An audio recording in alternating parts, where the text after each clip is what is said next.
So Russia continues to put out economic policy that is making most economists scratch their head. The latest round is Russia has introduced a steep 55% tariff on furniture parts imported from really their only economic lifeline in China. And it's a decision that is putting pressure on their no limits partnership. Now, this move seems to be a protectionist effort to support Russia's domestic manufacturing by reclassifying sliding rail components used in furniture as bearings, which carry a much higher tariff rate. Russia is likely trying to cut down on imports and encourage local production. However, this approach has sparked significant concerns among Russian furniture manufacturers since these components aren't made domestically. And in fact, Russia struggles to make any kind of bearing, which is why their rail systems are falling apart because the cassette bearings come from the United States and Europe. As a result, production costs are rising sharply, and some companies are even facing bankruptcy. Now, the change bumped tariffs from 0 to 55.65%, making the components basically unaffordable for many importers. The president of Russia's furniture company Almaz highlighted that these sliding parts alone account for 30% of the cost of producing kitchen furniture.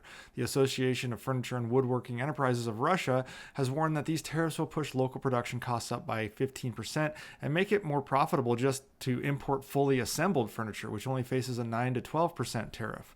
AMDPR President Alexander Shestakov also noted that Russia imports around $1.3 billion worth of these components annually, primarily from China. With these new tariffs, importers are being forced to pay up to 2.5 million rubles or $25,000 more per container, and it's causing many of them to just return shipments to China instead of paying the fees. This means the tariffs may completely backfire, as Russians will simply import completed furniture rather than build it within Russia. So Russian cabinet and furniture makers will end up losing their jobs. As of now, there is no official statement from the Chinese government regarding the tariff, but various Chinese officials have said this is a, quote, stab in the back, given the economic outreach China has provided to Russia throughout their war with Ukraine and the sanctions that followed.